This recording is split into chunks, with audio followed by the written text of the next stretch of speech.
Over 90% of serial killers are white males, usually from low to middle-class backgrounds.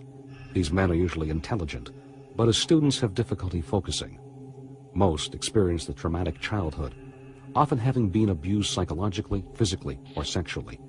Typically, they may be raised in unstable families, often with criminal psychiatric and alcoholic histories.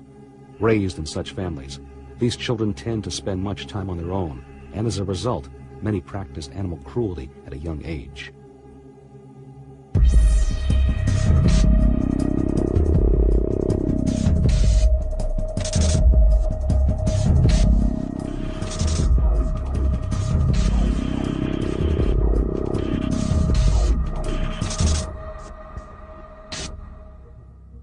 Sometimes where, you might not have extreme forms of physical abuse, there is always some kind of extreme emotional or psychological abuse that these young children are subjected to, which really warps them out of shape. I mean, in one way or another, they come to associate the infliction of pain with pleasure. For example, John Wayne Gacy had an alcoholic father who often beat him. John Sr. would frequently insult the child, practically eliminating his self-confidence, which led to later difficulties John Jr. would have with his masculinity. As an adult, John began to rape and kill, eventually burying 29 bodies in a crawl space under his house. As Gacy was quite popular in his community, his neighbors couldn't believe that John was capable of such atrocities. Most people who suffer as children grow out of it and become upstanding, decent human beings. But serial killers who've suffered as children repeat the same mistakes over the course of their lives. They can't make the transition into adulthood. They have trouble making the transition in middle age. And at the very time in their lives when they feel they should be reaching the pinnacle of success, they find that they're sliding downhill fast. They want to feel important. They want to feel special. They crave the sense of power and dominance and control, but they simply can't achieve it in any respectable way. And so they kill and they torture and they sodomize and dismember, and that makes them feel good about themselves. Ted Bundy was born into poverty and never knew his father. He had good grades in school, but an unmanageable temper. At the age of 16, he became a voyeur, obsessed with masturbating. Who would have known that Bundy would become a serial murderer, and yet he killed many women? Many Americans, when they think of a serial killer, will think of a glassy-eyed lunatic, a monster, someone who acts that way, someone who looks that way. And yet the typical serial killer is extraordinarily ordinary. He's a white, middle-aged man who has an insatiable appetite for power, control, and dominance.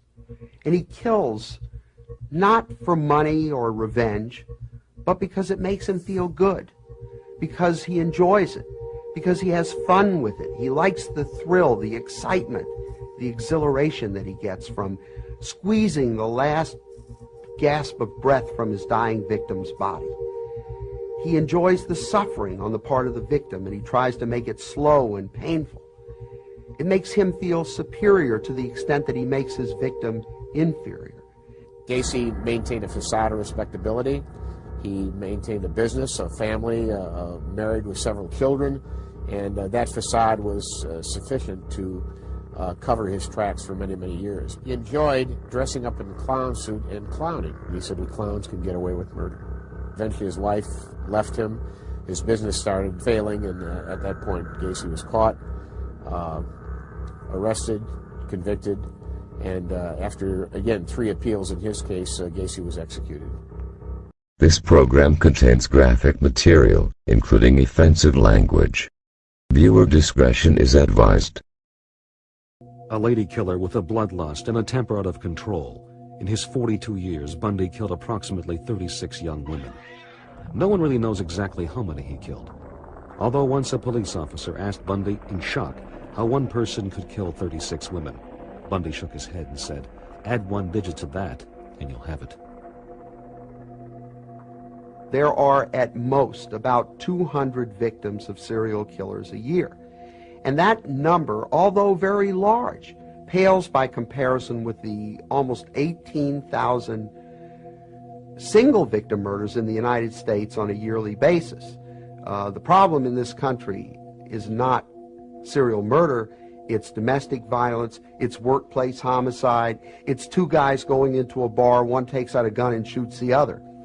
Problem, on the other hand, is that serial murderers amass a large body count. We are talking about a very small number of guys who do a lot of damage. You know, they may kill 5 or 10 or even 20 or more. Some of them have killed hundreds. That is enough to terrify most of the people in the country.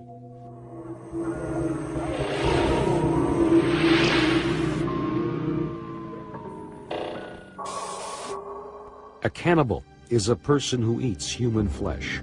There is much discussion as to whether cannibalism is an inherent characteristic in all human beings, our animal impulses, or whether cannibalism stems only from the minds of mad beasts, such as some of the most prolific serial killers. Cannibalism is the ultimate form of aggression. There are tribes around the world who have incorporated cannibalism into warfare. So they achieve an ultimate victory not only by killing their enemy, but also by devouring his remains. Serial killers, like Andre Chikatilo, have also incorporated sadism into their warfare. They have, in the most sadistic possible way, cannibalized their victims by eating their hearts or their eyes or their genitalia, in an effort to achieve ultimate pain and suffering on the part of the victim. It's this sadistic impulse that feeds the frail and fragile ego of a serial killer who desires so much, so desperately, to achieve a sense of power over other human beings. And cannibalism is the means whereby that happens. Anthropological evidence seems to suggest that cannibalism was a kind of activity that our pre-human ancestors indulged in with a certain amount of regularity. So I think that there probably is some innate impulse towards that kind of activity. And one of the things that you see with serial killers, I believe, is that that they kind of, again, act out very, very archaic, primitive impulses that clearly still exist on some very, very deep level. Cannibalism, so you'll hear from these mentally ill, psychotic types that they're consuming their victim to make their victim part of them so that they can keep them and have them always. Any serial killer who resorts to cannibalism is doing so as a last resort, out of desperation. Certainly, whether it's for sadism or affection, any serial killer who cannibalizes victims has broken one of the most pervasive and profound taboos in all of society. Psychologically, this means that the killer achieves just the opposite of what he had hoped. He may get a temporary rush, he may feel temporarily high, but in terms of his ego, in terms of self-image, he has got to feel worse about himself than he has before. On the other hand, once he has cannibalized, anything goes. As cannibalism may have stemmed from the days of our primitive ancestors, modern-day crime reveals a few of time's most prolific serial killers as cannibals. In 1968, the silver screen immortalized flesh-eating zombies roaming the hills of Pennsylvania in search of a good snack in George A. Romero's Dead Trilogy. These films seemed a mere footnote to the madness and turbulence that had played out in real life during a most murderous decade, the 60s. Now is the time. Out of Vietnam. 6 years later, chainsaws and cannibal family values were brought to the screen in Tobe Hooper's surreal cult thriller, The Texas Chainsaw Massacre. There's a sense in which these are our versions of what scholars call wonder tales. You know, these are stories that fill us with a sense of the marvelous and the sort of deliciously terrifying. People love to hear stories like that. And, these kinds of Hollywood horror movies are our versions of those kind of age-old tales of wonder and terror and adventure and so on and so forth. And, the confrontation with these mythic monsters that have always populated these kinds of stories. It is so extraordinary, so terrifying, so hideous, that it might as well be fiction. Most people don't see much of a difference between Hannibal Lecter, who was actually a figment of Thomas Harris's imagination in the film Silence of the Lambs, and Jeffrey Dahmer, who was a real-life, flesh-and-blood serial murderer. To the average person, there is no difference between fact and fantasy. The more extraordinary, the more hideous, the more we fictionalize these people so that they can become entertaining, so that they're fun. After all, muggings are not at all entertainment for most people because they happen too often to anybody. But serial murder, that seems out of the question for most people. Hannibal the Cannibal Lecter has captured the imagination of the nation. The Silence of the Lambs, a novel by Thomas Harris, was adapted for the screen in 1991, in which Lecter played doctor to millions of riveted moviegoers, perhaps cinema's guiltiest pleasure since Norman Bates. The figure of Hannibal Lecter, as he's portrayed on the screen, is not really an accurate portrayal of a serial killer.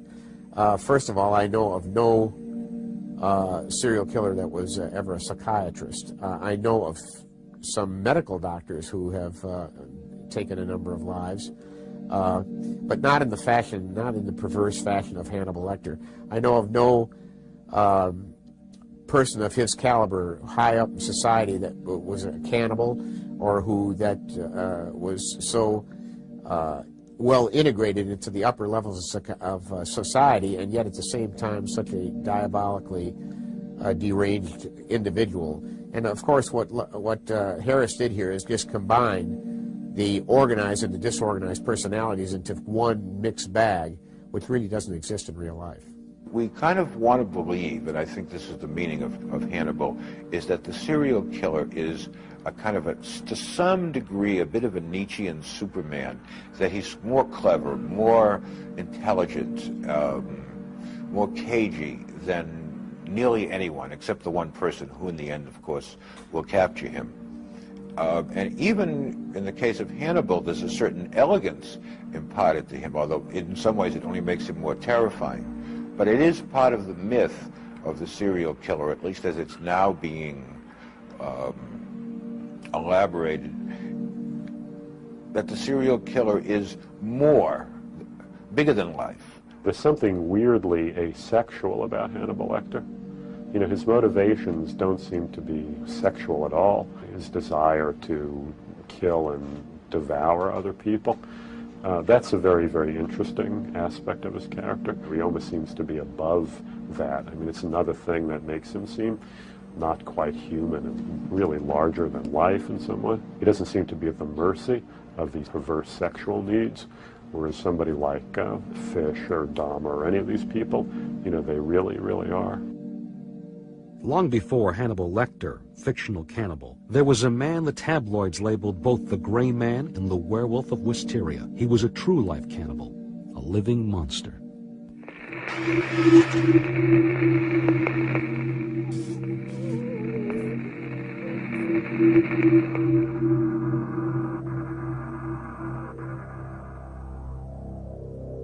Born into a respectable family in Washington, D.C. in 1870, Albert Fish's immediate family had a history of mental illness and alcoholism.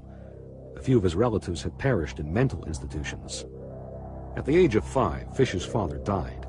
His mother was forced to work and was unable to care for him, so Fish was sent to an orphanage. Here, Fish recalls, "I saw so many boys whipped, it took root in my head." Fish became a painter and decorator, eventually marrying for 20 years and fathering 6 children. But when his wife left him for another man, leaving Fish to raise the children alone, he began to dangerously unravel, his madness fueled by a growing interest in cannibalism and religion. Fish began to indulge in raw meat at dinner, often serving it to his children, who would later testify he would do this on nights when the moon was full. Though he was said to never have physically abused his children, he did encourage them and their friends to pound his buttocks with a self-made paddle studded with inch-long nails. There was a period of his life where he went off to Europe and apparently spent a lot of time in these male brothels. I think he was probably a male prostitute himself and indulged in all kinds of sadomasochistic homosexual stuff.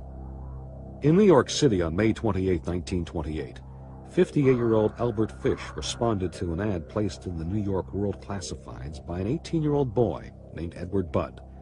The young boy was seeking employment.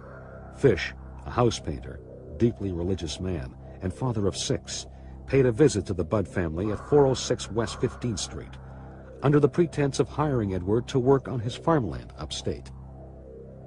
On the day Fish appeared at the Budd residence for the first time, he stood bearing strawberries and pot cheese from a German deli. He appeared to be a kind, gracious man, white-haired, slightly feeble, and even genteel.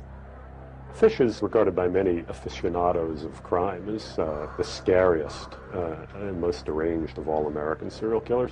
Partly I think it was because he seemed so benign. At the time of his arrest, he was this old, grandfatherly-looking guy. I mean, seemingly very, very benign and harmless, sort of stoop-shouldered and grizzled. But he was an incredibly demented child murderer, torturer, who had spent really his whole life preying on young children. Fish could have easily passed for someone's grandfather, but this was not your average grandfather.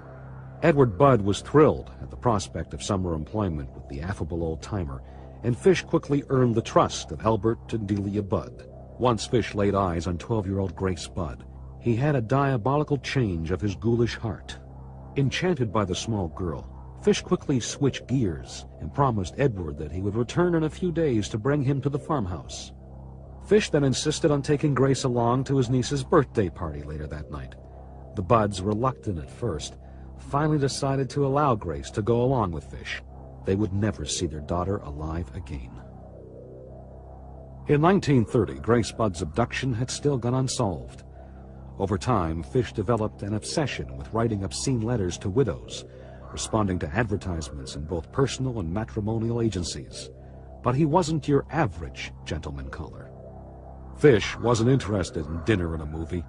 He asked the women if they would like to beat him or join him in whipping small boys. Fish underwent psychiatric evaluations off and on throughout his lifetime. Doctors would later diagnose Fish as having an abnormal psychopathic personality with a hint of early senility, but he wasn't considered to be insane. It would be 4 more years before the whereabouts of Grace Budd would be discovered. The case was resolved because of one last haunting letter scribed by Fish, but this letter was not intended for a lonely widower. It was sent to Albert and Delia Budd, whom knew a loneliness of a much darker strain. The letter read, My dear Mrs. Budd, I call on you at 406 West 15th Street.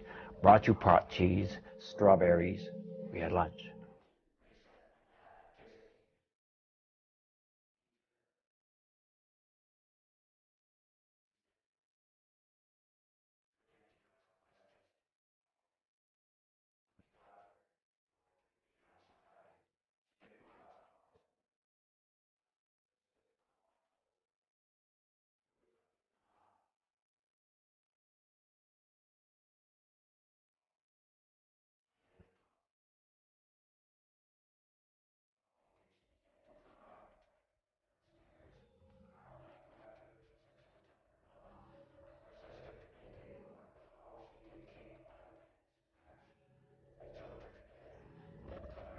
Pieces so I could take my meat to my rooms, and eat it.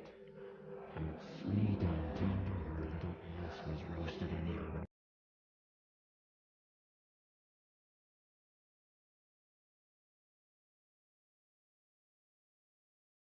A virgin. After dismembering her body, most of which she left behind in a closet, Fish would carry a portion of flesh by train to his house in the city, where he stewed the flesh with onions and carrots, deriving sexual pleasure as he consumed her. Fish's letter from hell was unsigned, but police were able to discern the letter's distinctive stationery. At the time, Fish was living in a rooming house. Police tracked him down and arrested him. Among the materials found in his possession were old newspaper clippings about Fritz Haarmann, the German vampire who killed young men before selling their flesh in the marketplace. An outraged policeman asked Fish about his cannibalization of Grace Budd. "It occurred to me," Fish replied. Fish's story and Fish himself seemed to be like the flesh and blood incarnation of all of these kinds of fairy tale monsters that you are so fascinated and terrified and titillated by when you're a child. The harm. It's like the witch in Hansel and Gretel or something. The seemingly harmless old person who offers you candy and then turns out to be a cannibal. So there's something very, very fascinating when you see one of these mythic monsters sort of step off the pages of the Grimm brothers and inhabit the real world. Fish was charged with the murder of Grace Budd. He also confessed to at least 100 other incidents. "I've had children in every state," Fish teased. He was sentenced to die in the electric chair at Sing Sing. On January 16, 1936, Fish ate his last meals. For lunch, he had a T-bone steak. For dinner, he had a roast chicken, but he barely touched it. Later that night, after a 6-year manhunt, the state of New York finally put an end to Fish's unspeakable appetites by executing him in the electric chair. Fish had even been looking forward to his electrocution. "It'll be the supreme thrill, the only one I haven't tried," he exclaimed. But even Fish's execution didn't come off easy. When he was in jail, he began complaining that he was having this difficulty sitting and so on and so forth. And when the prison physicians came to talk to him about it, he said that one form of pleasure that he got was inserting needles up between his legs into his perineum and leaving them lodged inside his lower body. And of course, nobody believed this was the case. And they x-rayed him. And in fact, they found, when the x-rays were developed, they found there were 27 needles of varying sizes that were shoved up into his pelvic region. This was just one of many forms of incredibly masochistic behavior that Fish indulged in. He was a masochist and a sadist, a classic case of someone for whom pleasure and pain are completely inseparable. During the electrocution, all of the metal in his body caused a short circuit during the first shock. It took 2 massive jolts of electricity to kill him. At age 65, Fish was the oldest man ever executed at Sing Sing. So 50 years before America's favorite cinematic carnivore, Hannibal Lecter, there was Albert Fish, house painter, father of 6, and cannibal.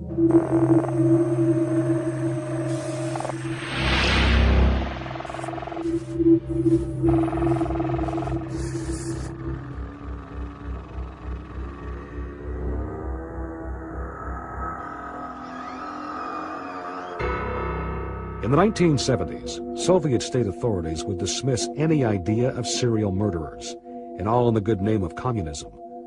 But lurking among them was a man who would become the most prolific serial murderer in modern history.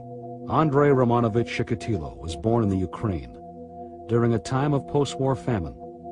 At the age of 5, his mother recounted that prior to his birth, his older brother had wandered too far from home and was later cannibalized by starving villagers. Chikatilo had what we would call a tough life. But by Soviet standards, there was nothing particularly tough about his life.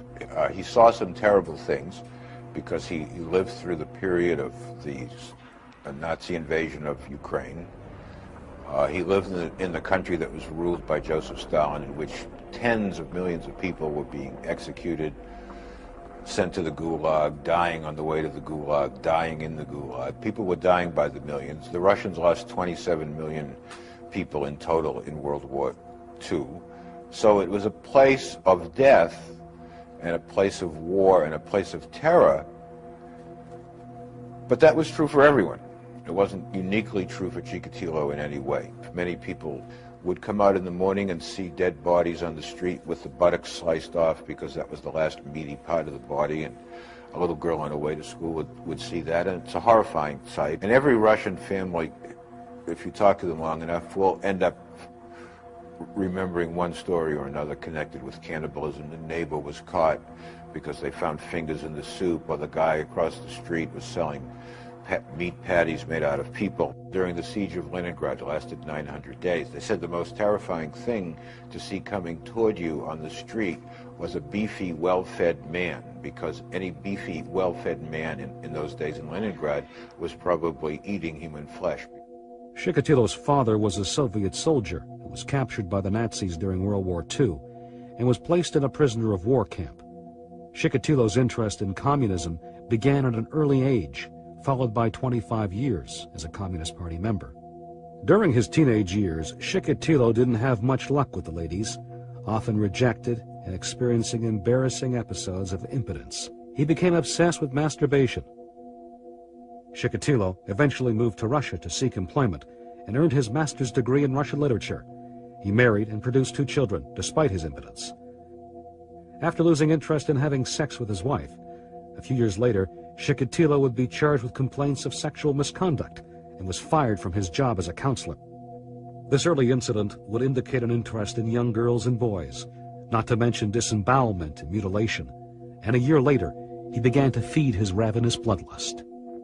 The initial wounds on his victims would be frequent and shallow, and typically in this area, because at that point, Chikatilo would have had his victim on the ground, and he would be on top of the victim, having immobilized the victim in some way. And those initial wounds would be wounds of establishing dominance, not wounds that were trying to inflict pain or damage. Chikatilo moved to Rostov, where he worked as a teacher. Here a monstrous spree of slaughter followed, spanning 12 years, and uncovering at least 53 gruesome murders, mostly young children. Living in Rostov, a port city 500 miles from Moscow, Chikatilo stalked and preyed on children in train and bus stations. Chikatilo had much in common with those he preyed on, as they too were social misfits and victims of rejection. Carrying a black leather medical bag, housing a knife and a rope, Chikatilo would lure his young victims with the promise of a meal or a ride.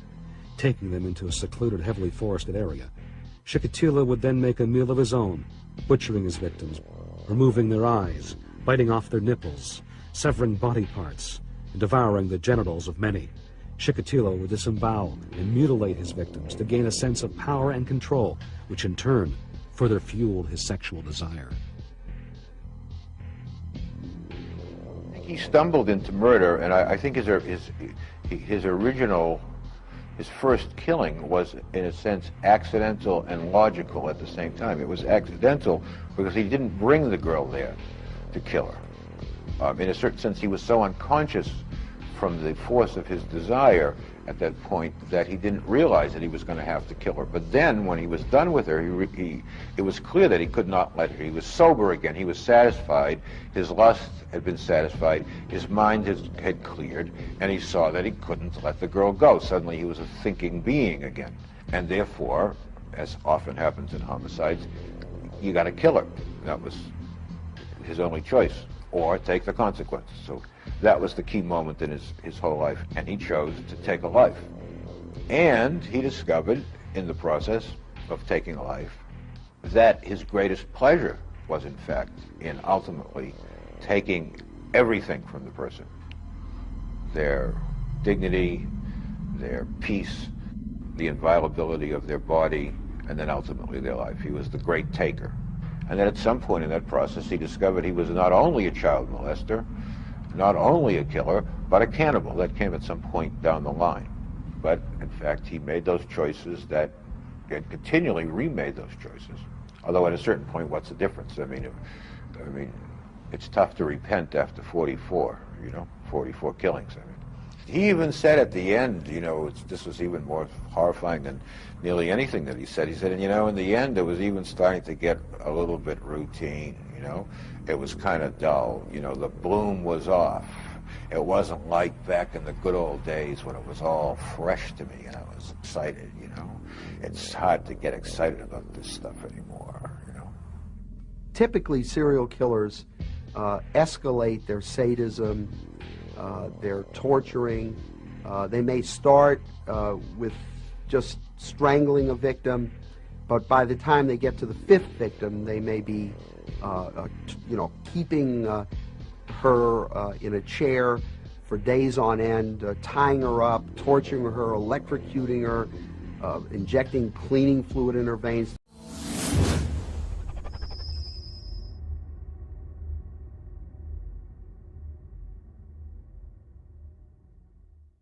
To see her convulse, doing all kinds of unspeakable things. And certainly at some point, the level of sadism increases so that cannibalism becomes a viable option. It's kind of like a drug addict who needs larger and larger doses of the same drug in order to maintain that high. Well, serial killers get high on sadism and on torturing, and at some point they're not satisfied any longer by the level of sadism achieved, and they turn to cannibalism. In all, Chikatilo cannibalized at least 36 victims. Suspected as a likely subject to the Mad Beast murders, Chikatilo was later released before questioning.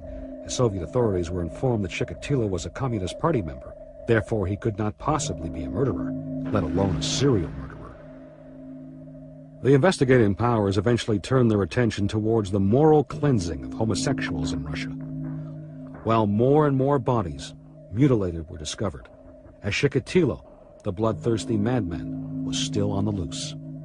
Incredibly, authorities released Chikatilo a second time, after a blood and semen test resulted in a negative match for Chikatilo's blood type. Free again, Chikatilo resumed his reign of terror until two Soviet investigators posted at a rural train station spotted Chikatilo emerging from the forest and immediately arrested him. At his 1994 trial, Chikatilo told the court how he would boil and eat the nipples and severed testicles of his victims. People in the courtroom fainted. The odd thing about Chikatilo was, even though he did admit to being a cannibal and eating or biting certain parts off of the body, he would never admit that he was eating the uterus of women. He would admit that he removed the uterus so skillfully, in fact, the police thought it had to be a surgeon for a while and that was doing the killings, and they did background checks on thousands of surgeons, so he was quite skillful at that. And he would also admit that he would take the woman's uterus, which is a small pear-shaped organ as it's traditionally described, and he would nibble it, okay, because he liked its springiness, he liked its toothsomeness, okay. But eat it? No, I would never do anything of that sort. That was true. He would never admit to eating it, and yet it was clear that he was eating it, at least again by circumstantial evidence, because none was ever found in the vicinity of the crime when bodies were found reasonably fresh. Inspector Kostoyev never quite knew whether that was because even Chikatilo had some shame left in him, or Chikatilo figured, okay, I'm going to admit to everything else, but I'm not going to admit to absolutely everything. I'm going to keep a little power in the situation. Here I can say no, they're not going to do anything to me for this. I'm a lost soul, but here I'll make a little stand. I'll give them a little trouble. I won't go like a sheep to the end. What I did was not for sexual pleasure. Rather, it brought me some peace of mind, Chikatilo told the court. A lot of the wounds that Chikatilo inflicted were inflicted on the sexual parts of his victims, and it wasn't by accident. He was taking from them what he felt had been taken from him. In a certain sense, he was seeking justice. Little is known about the effects of eating human flesh. Some studies have revealed tribes ritualistically cannibalizing became struck with kuru, a disease of the brain, later named the laughing disease, causing hysterical laughter and crippling the sufferer with uncontrollable muscle spasms. It does strange things to the physiology. I mean, Inspector Kostoyev told me, and it's in my book, Hunting the Devil, that there was terrible smells came from Chikatilo. They gradually disappeared. And then a Scottish doctor wrote me a letter explaining how the digestion of human flesh, we're not really set up for it, and it produces something, anyway, some kind of terrible chemical stink that emanates through the pores in the skin of the person in question.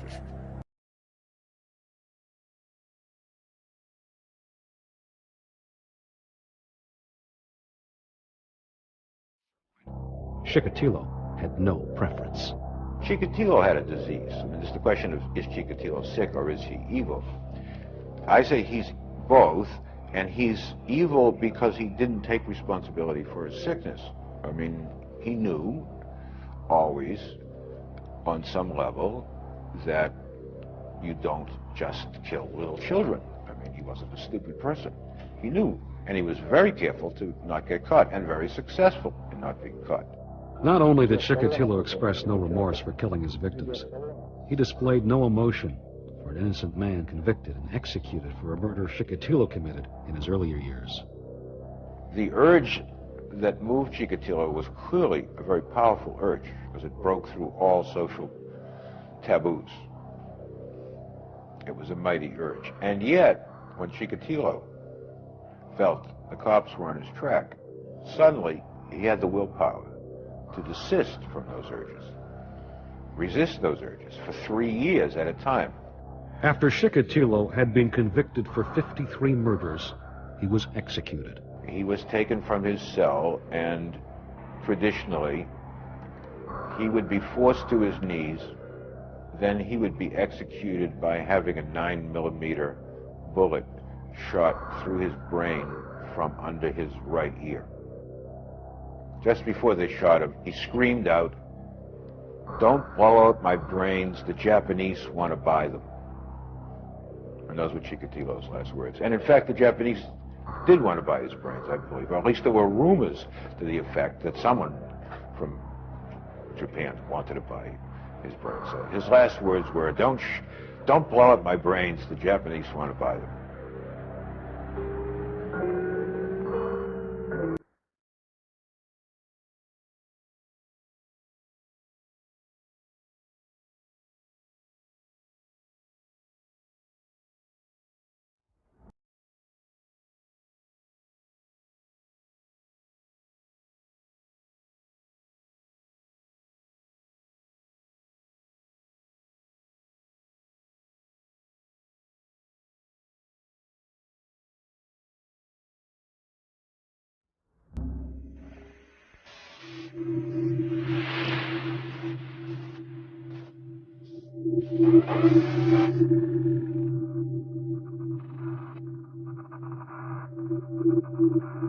Jeffrey Dahmer was born to a kind mother and a father who held a Ph.D. in chemistry, but spent more time in the lab than at home with his family. From early on, Dahmer's macabre interest grew from an unhealthy obsession with roadkill to the torture and killing of small animals. Neighbors spoke of coming across frogs and cats nailed to the trees behind the Dahmer residence.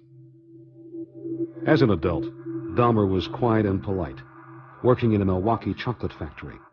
But Dahmer's placid demeanor clearly belied the skeletons he had in his closet, literally.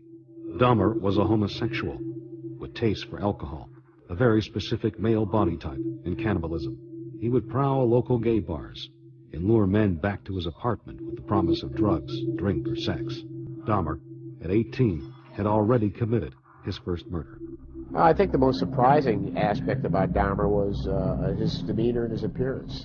He gave no indication at all that he was a violent individual. In a weird sense, he wasn't, because one thing that he did indicate was that he did not like violence, he did not like suffering, unlike some of the more organized serial killers, John Wayne Gacy, for example, and Ted Bundy, who delighted in torturing and frightening their victims. Dahmer seemed to want to eliminate their consciousness as soon as possible, either through drugs or asphyxiation. And by taking them out of a waking state, he could then inflict sexual acts on them as he preferred to, without being bothered by the communication of the individual and possibly the resistance. His original intention was to create a set of zombies, living zombies, with whom he could have sex. So he actually did frontal lobotomies and poured acid into their skulls. When every single one of his victims died, he went to his backup plan and started to strangle victims under sedation. Not only did he sedate his victims, but he sedated himself. He was drinking very heavily. And certainly at the trial, he expressed his remorse, even when it was not in his interest to do so. So I would say, overall, Jeffrey Dahmer is quite an enigma, quite an anomaly. One of the few serial killers who was genuinely remorseful, who was not a sadistic guy at all, and yet committed about the most hideous acts you can think of. In one of the incidences, Dahmer had gotten a young man to come to his apartment with him. It was an Asian young man. I don't know that Dahmer knew how young he was. As I recall, he was 15 or so. Dahmer, as part of this bizarre idea, determined that he would make him a sex slave and actually attempted to drill into his skull. During this process, he rendered the man apparently unconscious. Dahmer went out to get alcohol. The young man apparently regained consciousness, wandered out naked onto the street where he encountered several citizens who called police. Police came, as well as a fire truck, and as they were gathered about this young naked man, along came Dahmer. Dahmer was able to persuade the police that it was a lover of his, and the police walked Dahmer back to his apartment with this young man. Dahmer said he couldn't find his license, driver's license, but assured the police that it was a lover of his and that he was at least 18 years of age. The police believed Dahmer and left the apartment. When that came to light, then Dahmer, of course, then proceeded to kill this young man. In the apartment building, neighbors began complaining about noxious odors and the recurring use of a power saw. Dahmer would later explain that the smells were meat in his refrigerator that had spoiled, and that he was using the saw to build furniture. But what police found would tell a different story.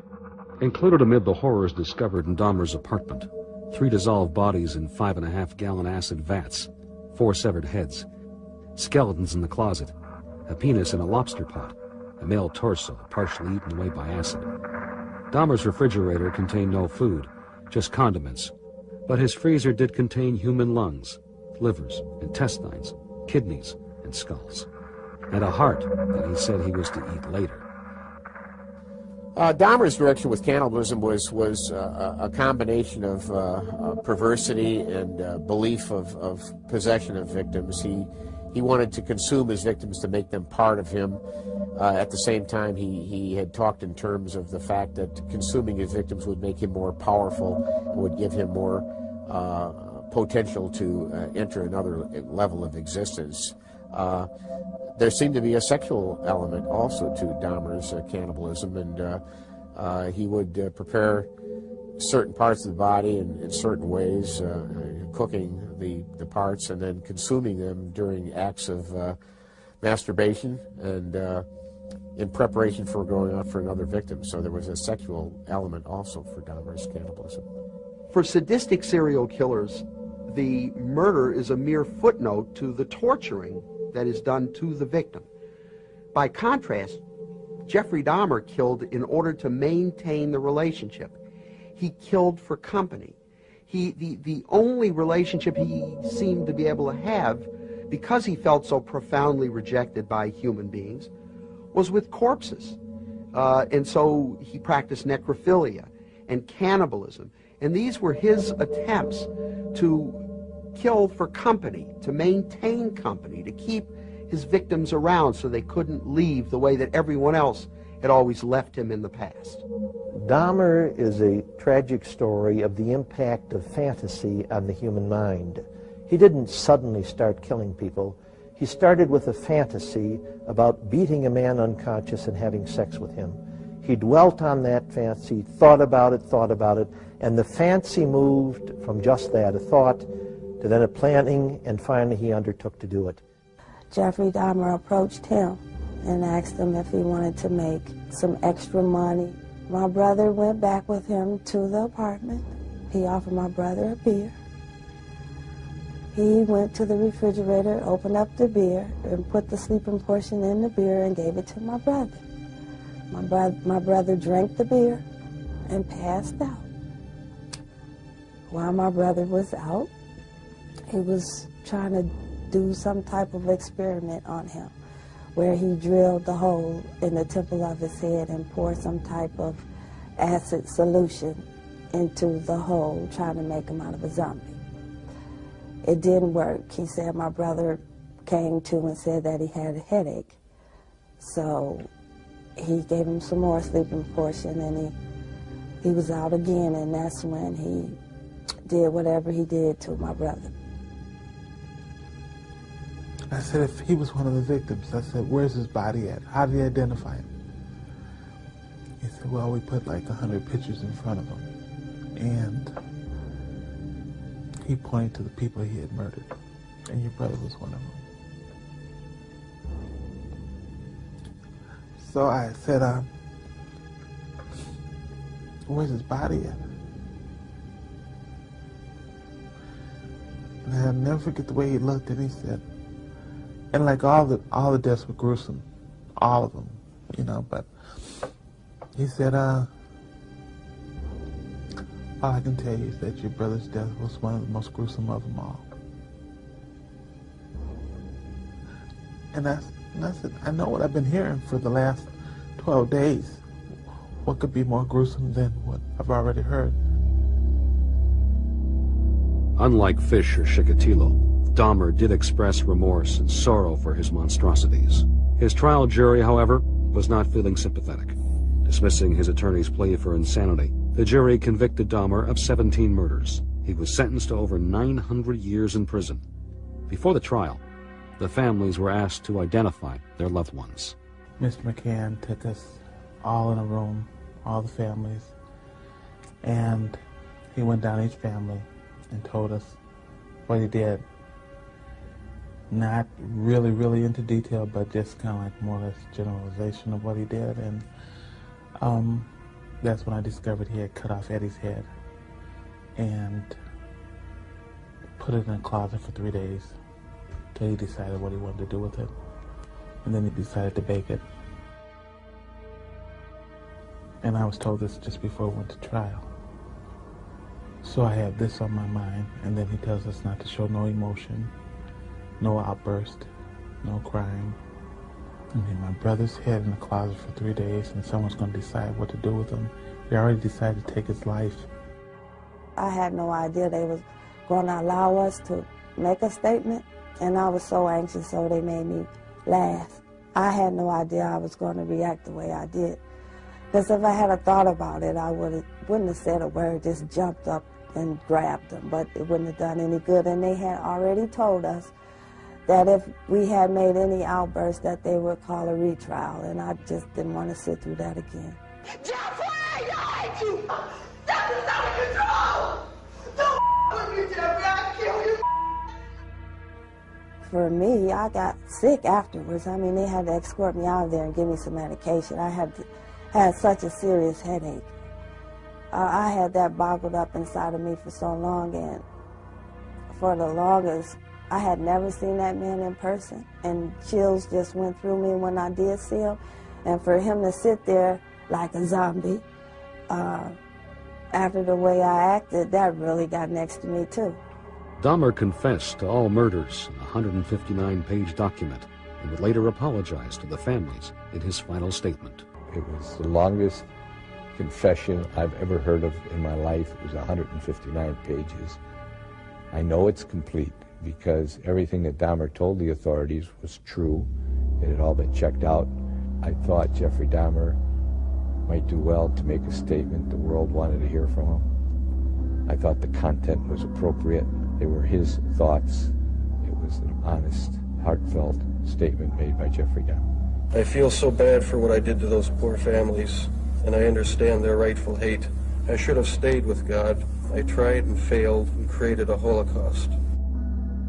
In 1994, in a ghoulishly ironic twist, Dahmer met his demise while actually cleaning house. While mopping the floor with fellow inmate and convicted murderer Christopher Scarver, Dahmer was bludgeoned to death. Authorities found the Milwaukee monster dead on the tile. Jeffrey Dahmer in that Wisconsin penitentiary actually got more mail than all of the other inmates combined. And, you know, there are a lot of inmates who would like to say something to the public. They want some sympathy.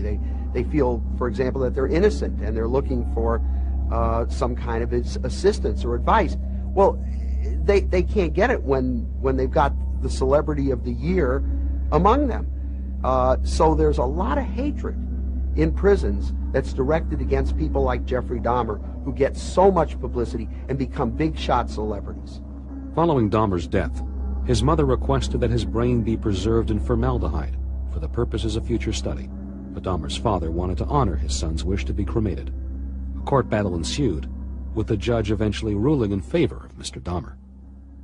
If I had access to Jeff Dahmer when he was, say, a pre-adolescent, and observed some of the things that he was doing, the taking of roadkill from the side of the road, taking it to his garage, dismantling dead animals, taking their bones, cleaning their bones up with acid, and his infatuation with dead animals. I mean, I definitely would have had a clue that there was something really amiss here, and of course you could have carried that on to other elements of his life that would indicate that he was on a track, a road map that would take him to violent offenses later on in life. The only mystery would be what Dahmer was like the 5 minutes before he started his killings. I fully think that if he had a video camera on him, you would have seen somebody acting much like the fellow did in Silence of the Lambs, where he started making noises and acting out of body and jumping around as if he was a banshee. I think that Dahmer got into that mode. Dahmer never reported it out. Dahmer never made a statement to help him in his insanity plea. Dahmer never lied about hearing voices or having hallucinations. He was as honest a client as I've ever represented as far as telling you about the crime he committed. But Dahmer was never able to tell me how he was just 5 or 10 minutes before the killings took place. I think he was psychotic. And the last fella that was with Dahmer, who got away from him, who was the one that contacted the police, shared with me that concept that when he was with Dahmer, right when he thought he was going to be hurt and harmed, Dahmer started making noises and acting very, very strange. So I think the mystery is, how was he? We'll never know. Dahmer never told us. We never saw any of the witnesses. There's no recordings of any kind of it. So that's the only mystery. Other than that, there is no mystery. Some of the acts that are done, the acts entailing cannibalism, the acts entailing vampirism, those entailing necrophilia, and mutilation of bodies, things of that nature on a compulsive basis, sometimes it just appears to me that there's got to be another element that science does not readily recognize, and that's the concept of evil. Some of these behavior patterns come straight from hell. It's quite normal to have aggressive thoughts that you don't translate into aggressive, nasty, dangerous, murderous behavior. But serial killers tend to start early with a rich fantasy life in which they fuse together sex and violence. And because they can't communicate these fantasies to other people, they're pretty much left on their own to fantasize over a long period of time, and these fantasies increase in complexity and frequency. By the time they start to kill, they're really chasing their dreams. They are attempting to perfect what they've been fantasizing about through their lives. And because that's impossible, because they can never achieve that kind of perfection, they continue to kill, always with the hope that they'll do it better the next time, that it'll be the perfect killing. How these three apparently mild-mannered men, painter, teacher, and factory worker, could go on to commit the most gruesome and unspeakable acts in criminal history is a question that may forever go unanswered. After all, truth is stranger than fiction. This program contains graphic material, including offensive language. Viewer discretion is advised.